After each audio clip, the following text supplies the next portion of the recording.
নমস্কার, আমি সঙ্গমিত্রা। আমার এই সহজ রান্না চ্যানেলে আপনাদের সবাইকে স্বাগত। আজ আমি রান্না করছি নিরামিষ মটর ডালের মুইঠা। আপনারা খুব সহজেই বাড়িতে বানিয়ে নিতে পারেন এই নিরামিষ মটর ডালের মুইঠা। আপনাদের যদি এই রেসিপিটি ভালো লাগে তাহলে লাইক এবং শেয়ার করবেন, আর রেসিপিটি কেমন হয়েছে কমেন্ট করে জানাবেন। আরও নতুন নতুন রেসিপি পাওয়ার জন্য চ্যানেলটিকে সাবস্ক্রাইব করে পাশে থাকবেন। ধন্যবাদ। প্রথমে আমি মটর ডাল বেটে নিয়েছি। এখানে আমি 1 কাপ মটর ডাল 2-3 ঘন্টা আগে ভিজিয়ে রেখেছিলাম। তারপর জলটাকে ঝরিয়ে নিয়ে 1 টুকরো আদা আর 2টো কাঁচা লঙ্কা দিয়ে শুকনো করে একটা মিহি পেস্ট বানিয়ে নিয়েছি। এখন এর মধ্যে নিয়ে নিচ্ছি স্বাদ মতো নুন। নুন দিয়ে মটর ডালের পেস্টটাকে ভালো করে মেখে নিতে হবে। ভালো করে মেখে নিয়েছি। এখন আমি মুইঠাগুলো বানিয়ে নেব। এই দেখুন, মুইঠাগুলোকে বানিয়ে নিয়েছি। আমি মুইঠাগুলো একটু বড় বড় করে বানিয়ে নিয়েছি। মুইঠাগুলো সেদ্ধ করার জন্য এদিকে কড়াইতে আমি আগেই জল বসিয়েছিলাম, আর জলটাকেও ভালো করে গরম করে নিয়েছি। আর জলটাকে অবশ্যই ভালো করে গরম করে নিতে হবে। এই দেখুন, জলটা ভালো করে ফুটে উঠেছে। এখন গ্যাসের আঁচটাকে বাড়িয়ে এর মধ্যে দিয়ে দিচ্ছি আমি যে মুইঠাগুলো বানিয়ে নিয়েছি সেই মুইঠাগুলো। এখন গ্যাসের আঁচটাকে বাড়িয়ে 2 থেকে 3 মিনিট মুইঠাগুলোকে সেদ্ধ করে নেব। এদিকে মটর ডালের মুইঠাগুলো সেদ্ধ হতে হতে আমি একটা মশলার পেস্ট বানিয়ে নেব। তার জন্য নিয়েছি মিক্সি ছোট জার। এর মধ্যে আমি মটর ডালের পেস্ট বানিয়ে নিয়েছিলাম। এর মধ্যে নিয়ে নিচ্ছি 1 টিস্পুন গোটা জিরে, 2 টুকরো আদা, 4টে পাকা কাঁচা লঙ্কা, 4টে কাজু বাদাম আর একটা ছোট সাইজের টমেটো। এগুলো দিয়ে একটা মিহি পেস্ট বানিয়ে নেব। এই দেখুন, 3 মিনিটের মতো আমি মুইঠাগুলোকে ফুটিয়ে নিয়েছি। এখন আমি মুইঠাগুলোকে তুলে নিচ্ছি।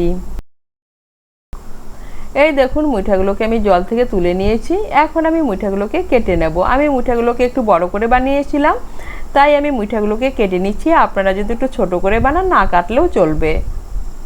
আর এই দেখুন মুইঠাগুলো কতটা নরম।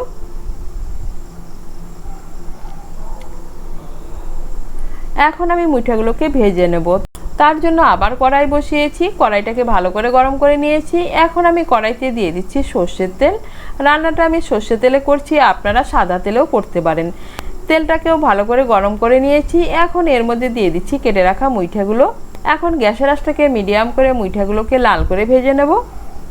গ্যাসের আঁচটাকে মিডিয়াম করে এই দেখুন কয়েকটা মুইঠা আমি লাল করে ভেজে নিয়েছি। এভাবে আমি বাকি মুইঠাগুলোকে লাল করে ভেজে নেব। সবগুলো মুইঠা ভেজে নিয়েছি। এখন কড়াইতে দিয়ে দিচ্ছি আর অল্প সর্ষের তেল। এর মধ্যে দিয়ে দিচ্ছি কেটে রাখা আলু। এখানে আমি 4টে মাঝারি সাইজের আলু সেদ্ধ করে ছোট ছোট টুকরো করে কেটে নিয়েছি। এর মধ্যে দিয়ে দিচ্ছি সামান্য একটু নুন আর সামান্য একটু হলুদ গুঁড়ো। নুন আর হলুদ গুঁড়ো দিয়ে আলুর টুকরোগুলোকে লাল করে ভেজে নেব। এই দেখুন, আলুর টুকরোগুলোকে লাল করে ভেজে নিয়েছি। আলু যত ভালো করে ভাজা হবে, ঝোলে দেওয়ার পর আলু কিন্তু খেতে তত স্বাদ হবে। আলু ভাজার পর কড়াইতে যে তেল আছে এই তেলেই রান্নাটা করছি। এর মধ্যে দিয়ে দিচ্ছি ফোড়ন। ফোড়নের জন্য নিয়েছি তেজপাতা, শুকনো লঙ্কা, গোটা জিরে আর গোটা গরম মশলা। গোটা গরম মশলার মধ্যে নিয়েছি এলাচ, লবঙ্গ আর দারচিনি। এলাচের মুখগুলো একটু ফাটিয়ে নিয়েছি। ফোড়নটা দিয়ে একটু নাড়াচাড়া করে নিয়ে এর মধ্যে দিয়ে দিচ্ছি আমি যে মশলার পেস্টটা বানিয়ে নিয়েছি সেই মশলার পেস্ট। দিয়ে দিচ্ছি মিক্সির জারটা ধুয়ে সামান্য একটু জল। ভালো করে মিশিয়ে নেব। ভালো করে মিশিয়ে নিয়েছি। এখন এর মধ্যে দিয়ে দিচ্ছি স্বাদ মতো নুন। দিয়ে দিচ্ছি 1/2 টিস্পুন হলুদ গুঁড়ো, 1/2 টিস্পুন কাশ্মীরি লঙ্কার গুঁড়ো আর 1/2 টিস্পুন ধনে গুঁড়ো। ভালো করে মিশিয়ে নেব। মিশিয়ে নিয়ে মশলাটাকে ভালো করে কষিয়ে নেব। মশলাটাকে ভালো করে কষিয়ে নিয়েছি। এখন এর মধ্যে দিয়ে দিচ্ছি ভেজে রাখা আলুগুলো। আলুগুলোকে মশলার সঙ্গে মিশিয়ে নেব। মিশিয়ে নিয়ে ভালো করে কষিয়ে নেব। আলুগুলোকে মশলার সঙ্গে মিশিয়ে ভালো করে কষিয়ে নিয়েছি। এখন এর মধ্যে দিয়ে দিচ্ছি জল। এর মধ্যে দিয়ে দিচ্ছি 1 কাপ আর 1/2 কাপ গরম জল। আপনারা যেরকম ঝোল খেতে পছন্দ করেন সেই অনুযায়ী জল দেবেন। এখন ঝোলটাকে ভালো করে ফুটিয়ে নেব। ঝোলটাকে ভালো করে ফুটিয়ে নিয়েছি।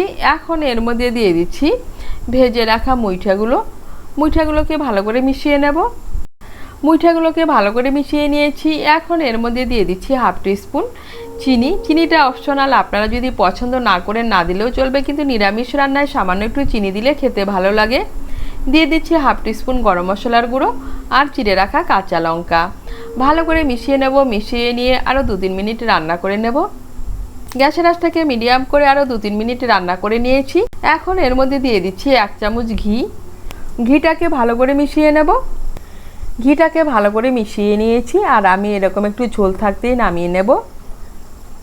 আর তৈরি হয়ে গেল নিরামিষ মটর ডালের মুইঠা। আপনারা নিরামিষের দিনে এভাবে মটর ডালের মুইঠা বানিয়ে খেয়ে দেখবেন। মুইঠাগুলো নরমও থাকবে আর খেতেও কিন্তু দারুণ লাগবে। আর তৈরি হয়ে গেল নিরামিষ মটর ডালের মুইঠা।